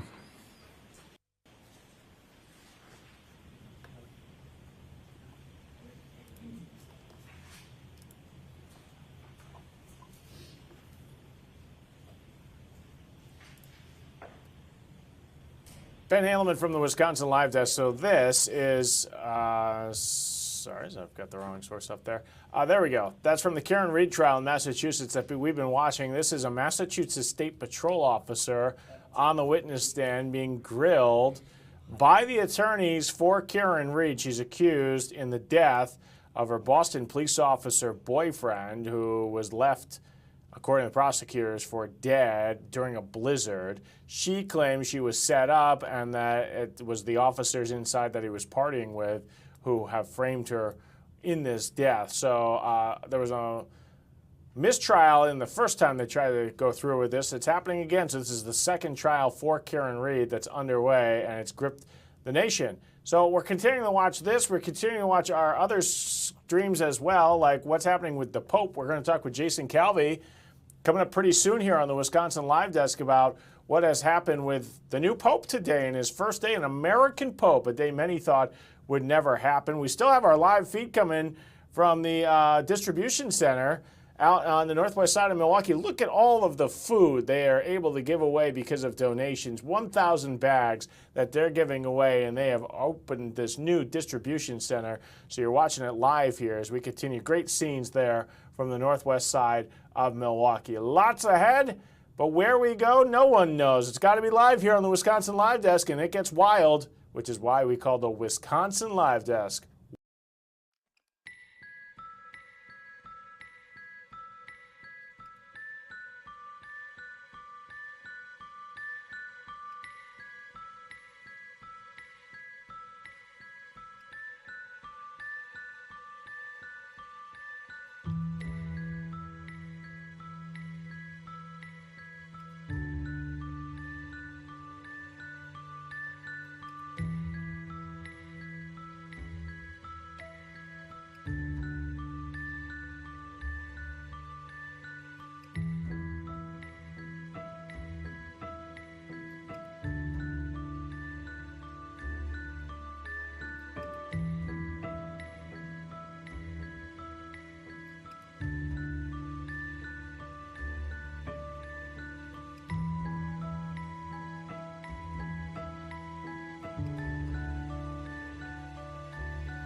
This is the Wisconsin Live Desk.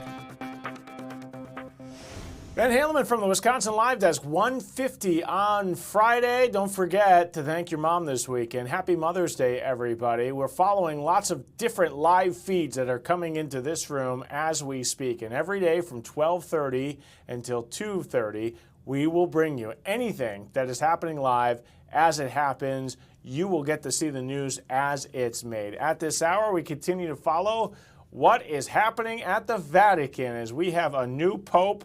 A lot of people were wondering, what will the new Pope, how will it be received in Chicago? There's the front page of the Chicago Tribune today.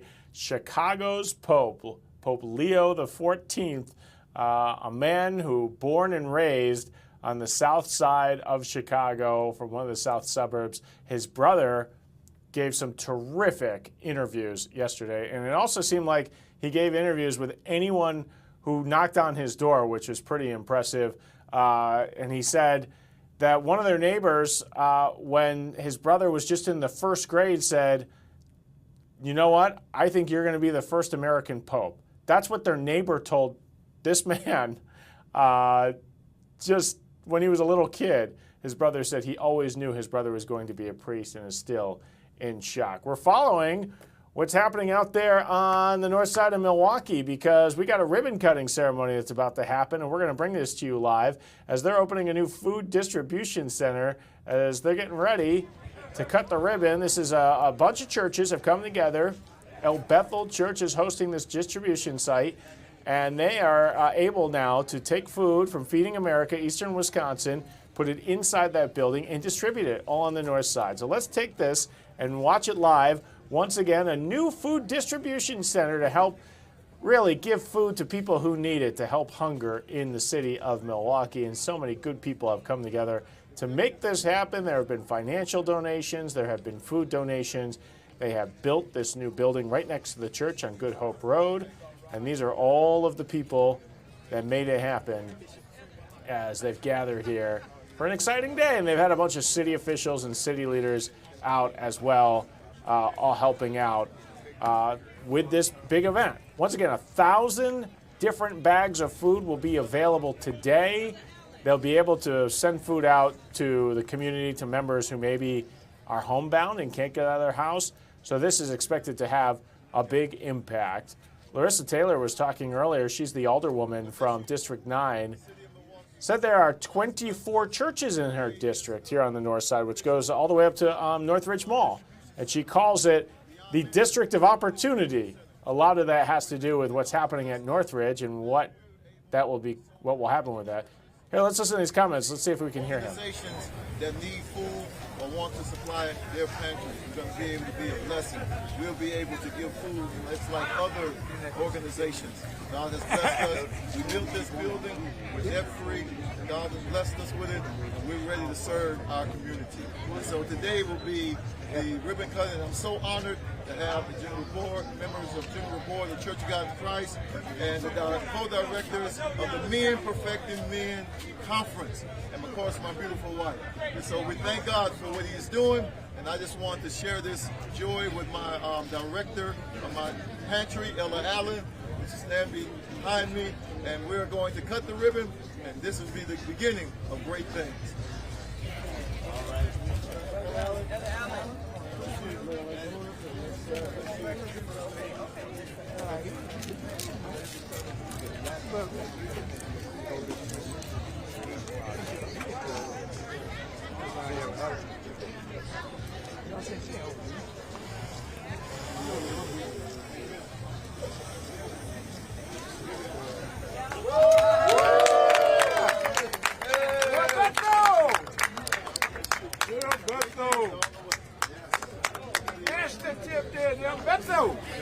There you have it. The ribbon has been cut. We couldn't see it because all these guys were standing in front, but that is okay.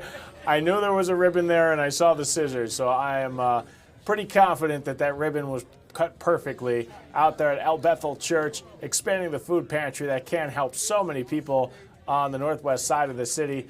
Once again, they said this all started. They had somebody with a pickup truck that was handing food out at us not that long ago to people who need it in the community. And look how far it's grown. They have this beautiful building now outside of their church, and they invited us in the community to see the ribbon cutting. They say this whole building's been paid for, no debt needed. So that's great for the church because that means they'll be able to help more people. We heard about a financial donation that happened earlier today, and now for the first time they're letting people inside.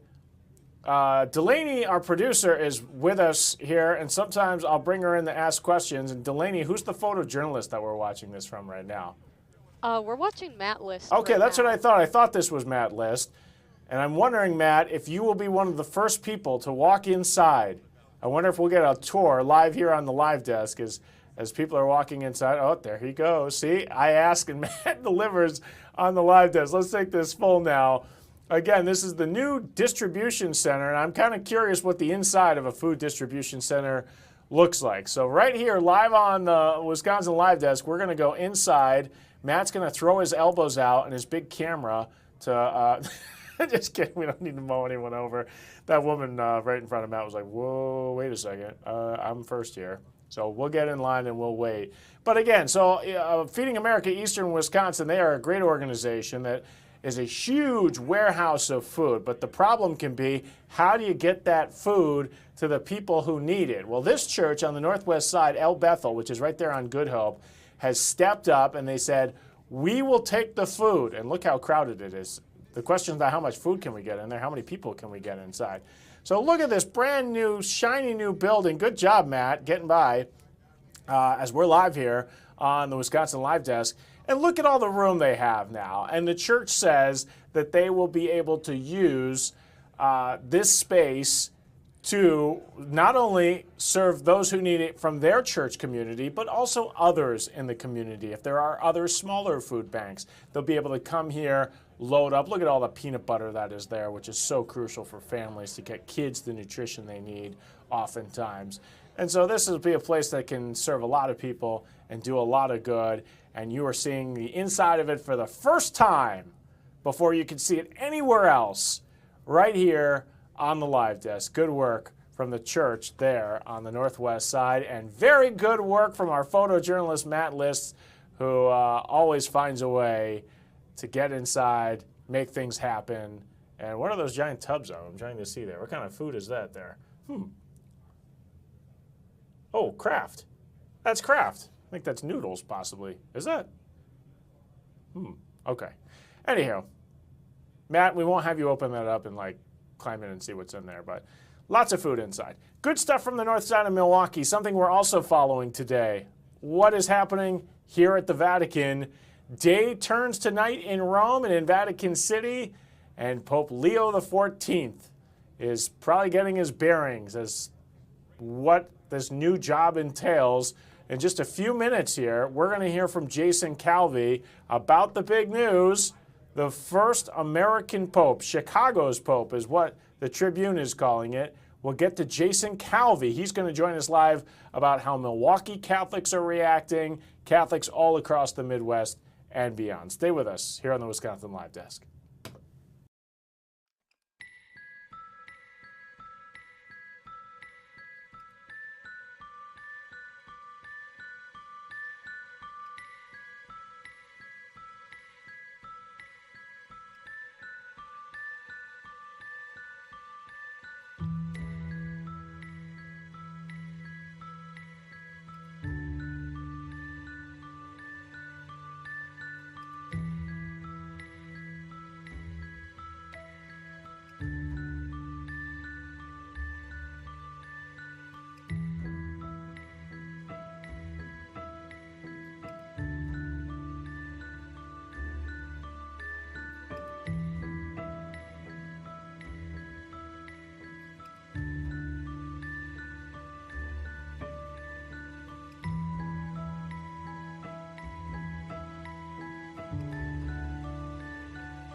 in.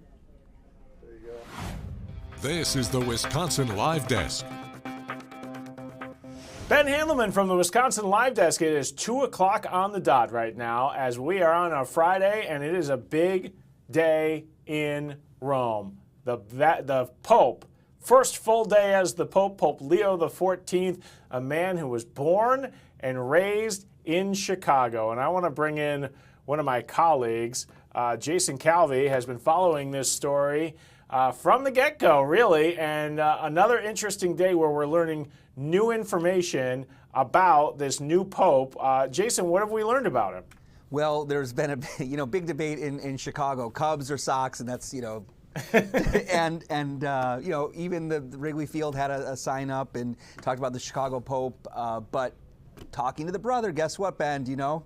I heard he is a White Sox fan, That's despite right. the Cubs trying to say he was a Cubs fan and put it on the bill on their big screen out there. And then the brother's like, he doesn't know where the Cubs fan thing came from. There's a long track record of family. They grew up on the south side. If you drive through on 294, you drive through to get to Indiana, et cetera, or the south suburbs. Which I do a lot. You do it a lot. My in-laws live in Northwest Indiana. Exactly. So, yeah, I know exactly the exit to get off to go visit the Pope. Yeah, right. Dalton, Illinois. Can you believe it? I was in a band in high school, as you know, rock band, and our lead singer lived in Dalton. So, really? This whole, the whole south suburbs here that we're talking about, all very much part of this story right now, where we're talking about famous hot dog restaurants tweeting out pictures in Latin, or their billboard in Latin, talking about how the Pope ate there. There was a picture of him. There's a famous chain in the south suburbs called Aurelio's Pizza. I know, Ben, you and Ashley have been there, and I know all of us in the south suburbs have eaten at Aurelio's, and there's a picture of the Pope eating at Aurelio's. So it's kind of incredible to think that the Pope, leading 1.4 billion Catholics around the world, ate at places like Aurelio's Pizza in Homewood. And who knows if he's ever visited Milwaukee, being so close. I know his brother talked yesterday just about how when they were kids, one of the neighbors said to his brother, "You're going to be the first American Pope." Like, they knew from an early age his interest in following and leading in the church. Yeah, and that's what they said about both of the brothers that we heard from, talked about how there was always a sense in their this was the baby of the family. They call him Bob, but now, of course, he's got a much fancier name than Bob. But little Bob grew up, they always took faith very seriously. He was always the one they considered the holy one of the family. So, they saw him. He kind of went into the seminary right away as a youngster, and, was ordained, also as a young man, as a priest, and then, was a missionary in Peru, and went from there to have leadership roles in the Augustinian order. It's a small, what is an order?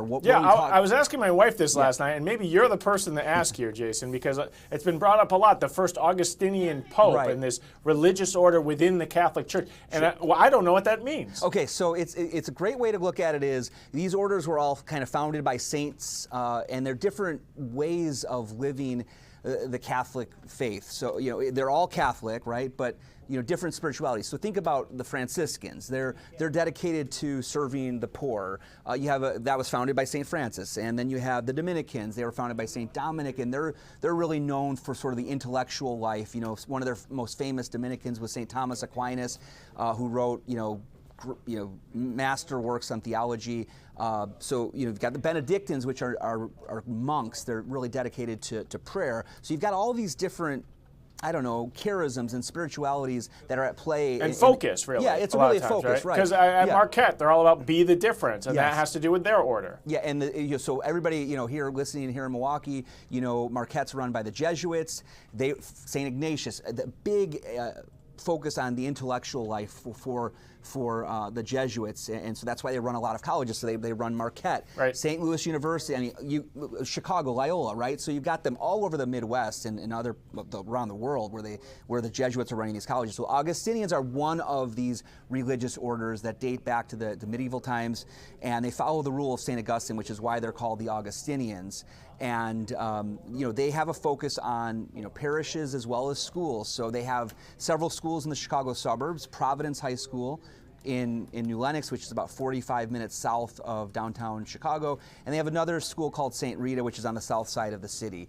For anybody who grew up in Chicago, you know St. Rita. There's all these Catholic schools really all around the south suburbs or the south part of the city where people often would attend. So St. Rita is one of those schools that the Augustinians run, and they also run several parishes in the Chicago area, including a parish in New Lenox called St. Jude. And guess what, Ben? That's the parish I happened to go to when we moved out. Really? Yeah, it's incredible. So it's a small order. I mean, when you think about the Augustinians, they're not the Jesuits, they're not the Franciscans. You know, this may be the first time that many of our audience is hearing the word Augustinian. So they're smaller order. They have, like I said, they have these 2 schools in the suburbs or in the Chicago area, and they have 5, 6 parishes as well.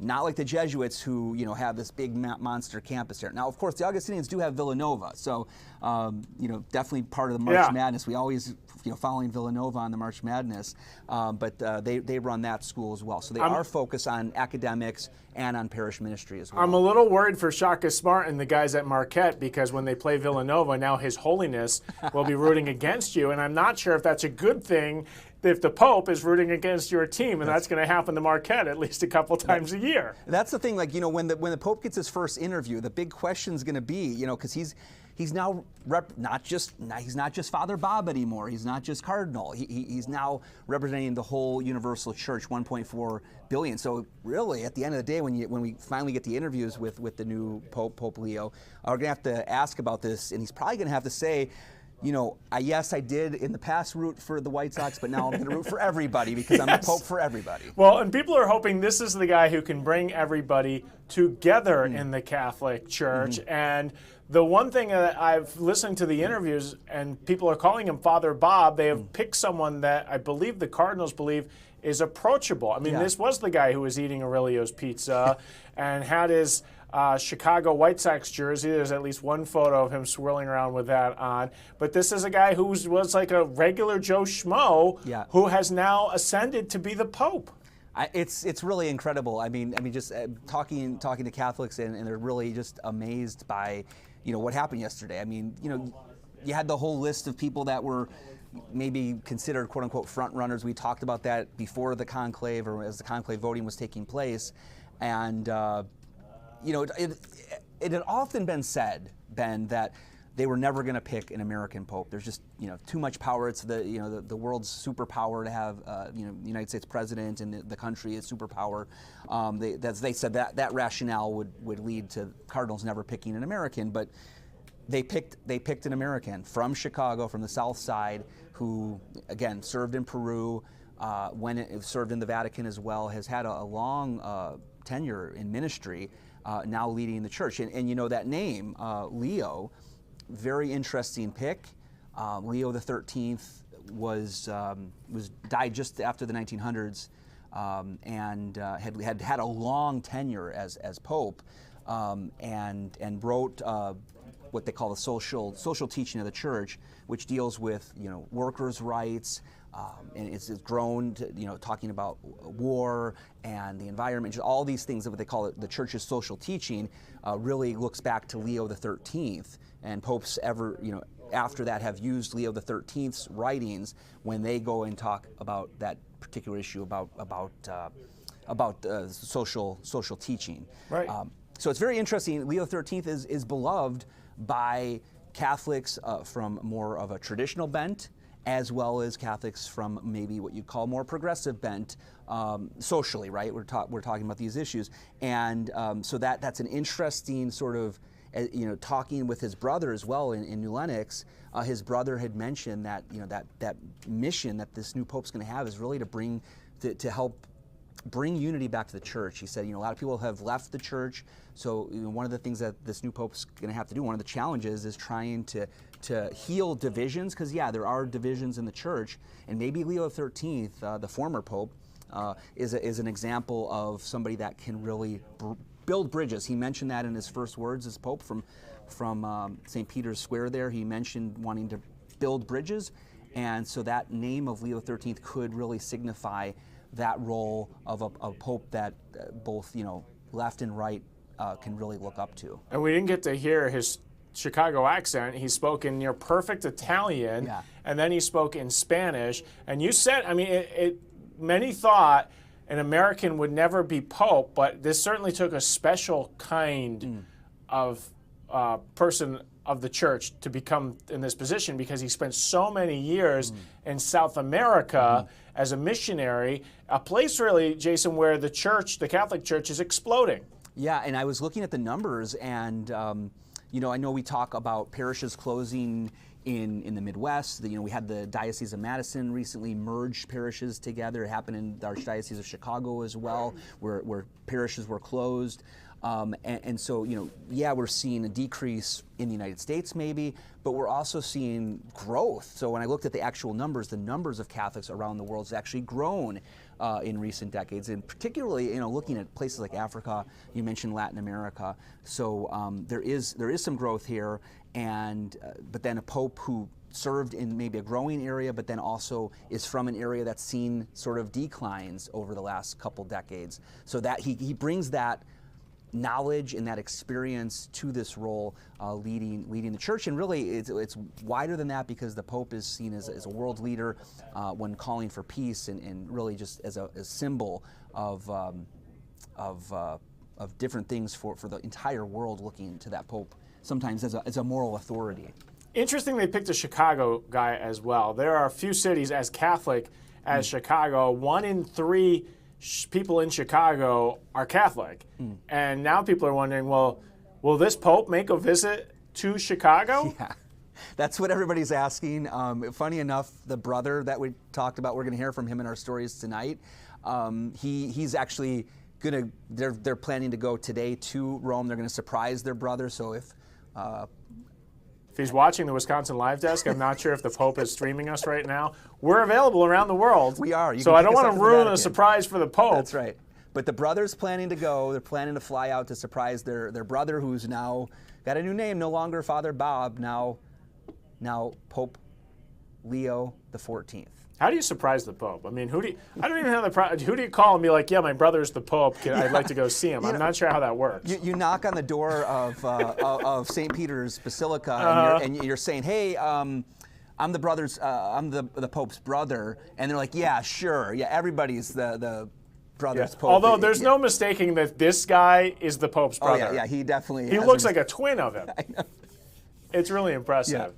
Yeah. He definitely does. So we'll hear from him tonight. We'll hear from one of the people that was a missionary with now the Pope, who was a missionary with him in Peru, who lived with him for 10 years. We'll hear from him.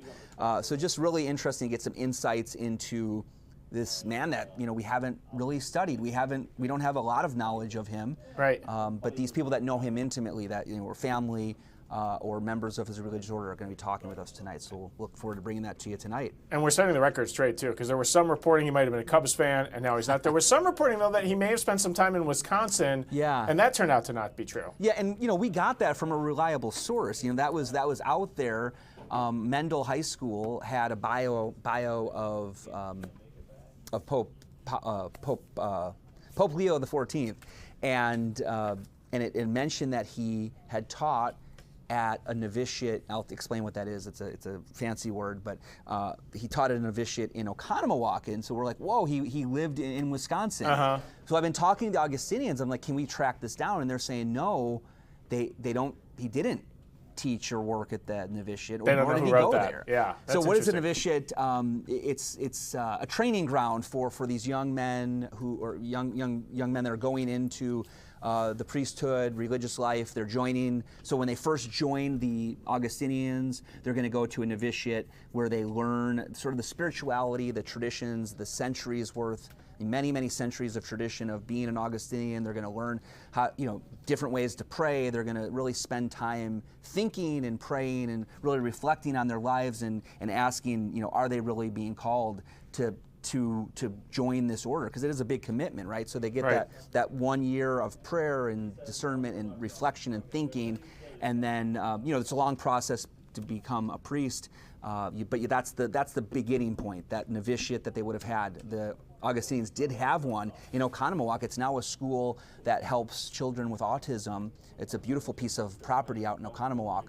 But I'm told that Bob Prevost did not go to that novitiate. So trying to set the record straight here, not sure how that got on the biography of him that was posted on one of the Augustinian high school's websites, but we're trying to correct the record with our audience today. We're just trying to correct his name, too, because yesterday it was Cardinal Prevost, and then you go to Chicago, and they're like, no, that's Father Bob, like in their thick Chicago accents. Right. No, Father Bob. And now we can call him Pope Leo XIV. We have an unmistakable name now. Yeah, that's right. Jason Calvi, who has long covered the Catholic Church. Very interesting, because my wife couldn't explain the Augustinian thing very well. I knew I should have just called you last night, or just wait for you to join us here on the Wisconsin Live Desk. Anytime. Appreciate it. Call me. Thanks, Jason. Okay. We look forward to your reports coming up on Fox 6 News 456 in a few hours here. All right, stay with us. There's still lots of feeds going on.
This is the Wisconsin Live Desk.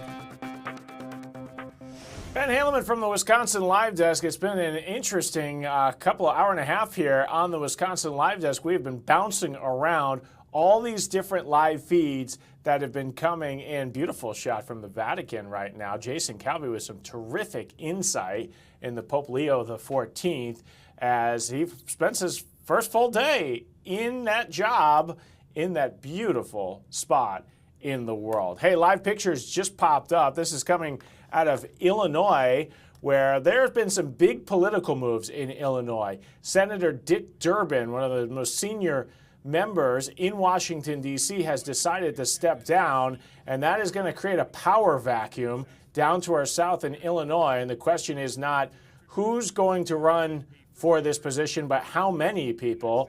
And right now you're looking live. Raja for Illinois, that is Raja Krishnamurthy. He is a congressman, congressman. He wants to be a senator. So let's listen in as he wants Dick Durbin's seat down there in Illinois. I'm just thrilled to be with my friends. Can you give a big round of applause to Committeeman Paul Rosenfeld? Of course, UFCW 881, Senator Laura Murphy, Samreen Khan, U46 school board member, Reverend Leslie Sanders, Pastor Glendolyn Appleberry, Indivisible leader Patrick Watson, and of course, the State Association of Letter Carriers President Louis Rivas. Give them a big round of applause. I can't hear you. Look, I'm just so honored to receive all of their support, but maybe I should just tell you a little bit about my background and then tell you where we go from here. What's my background? I was born in Indy. I came to this country when I was 3 months old. Things were going great until suddenly the recession of 1973 hit us really hard. But thanks to the generosity of the American people, we were allowed to move up. We were allowed to move into public housing and food stamps. And so I spent about half of my early childhood in those two life-sustaining programs. And thanks to those programs and the hard work of my parents, we were able to get back on our feet, and my parents were able to get a great job in, of all places, Peoria, Illinois. And so they loaded up the U-Haul truck and started driving and driving until they reached Peoria. And that's where we enter the middle class. And every night at the dinner table, my father would say, think of the greatness of this country.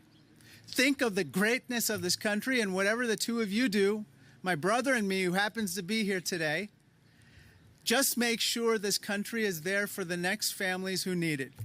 And so that became the North Star of my personal compass. Fast forward through college and law school, stints in the public and private sector. 5 terms later, in the United States Congress, that has become the mission statement of my office and everybody in my office. Make sure this country is there for the next families who need it. Folks, I live the American dream. I live the American dream. But for millions of people in this country, that dream is slipping out of grasp, and for millions more, it feels impossible to achieve that dream because of the economic chaos that Donald Trump and Elon Musk and Doge have unleashed throughout this country. Just think about my story for a second. That legal immigration system is actively being dismantled as we speak. Public housing and food stamps, now known as STAP, are on the chopping block in Congress. Why? To fund tax cuts for the wealthiest among us. And remember that public school system that enabled us to access the American dream? That is under attack. That world-class public school system in Peoria, as well as throughout the country, are under attack when Donald Trump wants to close the Department of Education. Can you believe that? That's absolutely unacceptable. And that is all you need to know about what Donald Trump thinks about whether everyone should have upward mobility in this country and whether they should have access to the dream. And so, folks, we are at a crossroads. We are at a crossroads, which is, do we have a country? Do we have a country where the government allows people to try to make it? Or do we have a country that has a government that primarily serves those who have it made? Donald Trump wants the latter, I want the former, and so does everybody behind me. Am I right about that? We need a country that is always fighting for the food and commercial workers, the 34,000 people who are stocking the grocery shelves of Jewel. We need a country where workers aren't stomped on by corporations that merge and then reduce competition and hike prices for everyone else. We need a country where food is accessible and affordable, and where people can make enough money to live and thrive, to raise their families and retire in dignity. That is the country Ben Haleman that from the Wisconsin Live Desk. It's always political season somewhere. This is Congressman Raja Krishnamoorthy from Illinois, from Peoria. You heard him. He's launching his bid for the U.S. Senate. This is a really interesting seat because it's solidly in a Democratic state in Illinois. Dick Durbin has held this seat for generations. He's been there a long time, but he's finally stepping down, and now who will take that spot? Raja here, as he likes to be called his first name, he's got $19 million in the bank, and so this was not surprising to people in Illinois that he is running, but obviously it's always political season somewhere, and Dick Durbin's announcement that he is stepping down has made this an open seat now. We'll see who else steps up for what will be a very interesting race for the Democratic Party in Illinois. So stay with us. A few more minutes here on the Wisconsin Live Desk. We'll be right back.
This is the Wisconsin Live Desk. Ben Haleman from the Wisconsin Live Desk. Well, our time is about to wrap up here on what has been a really crazy week on the Live Desk. We were just watching Congressman Raja, that's actually frozen there, he wants to be senator. I want to bring you out to New Jersey. This feed just popped up. This is a protest that's happening outside an ICE detention facility in New Jersey. And we've had our own controversies here in Wisconsin with people being arrested by ICE. Well, out in New Jersey, there are protesters who have gathered, and so we're watching this live.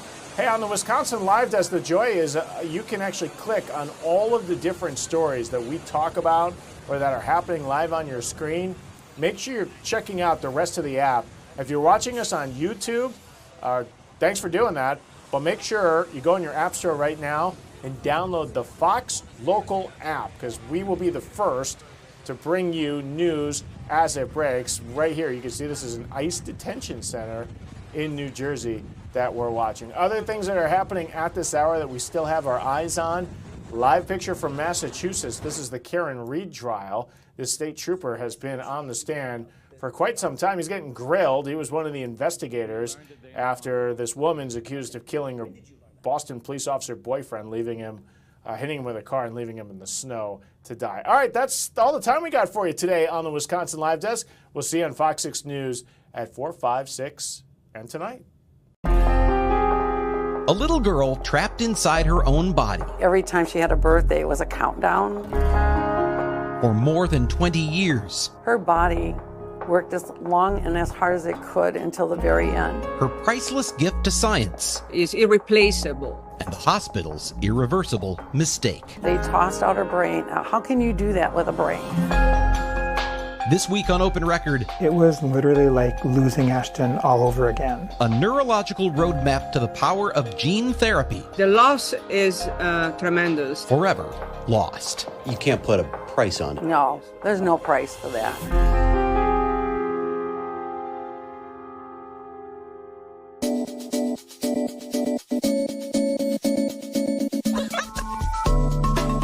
From the Fox 6 studios, this is Open Record. I'm Brian Polson, joined here by Open Record's executive producer, Sarah Smith. Hello, Sarah. Hello. And we are joined once again by Contact 6's Jenna Sachs. Hi, Jenna. Hi. Thanks for being here. Of course. We are recording this episode on Wednesday, May 7th, and today just happens to be National Brain Donation Awareness Day, and it is, at least according to the Brain Donor Project, National Brain Awareness Day, which they say the day is meant to shine the light on the critical need for brain donations for neuroscience research. I promise you this is purely coincidental because, we were scheduling this story to talk about today. We're going to be doing a story about a brain donation that actually went terribly wrong on this week's podcast, and it just happened to get scheduled for tonight on Fox 6 News. A Milwaukee woman donated her brain for science, but a major Milwaukee hospital accidentally threw half of that in the garbage. Turns out it was the most important half, and we'll get into all of that right after this.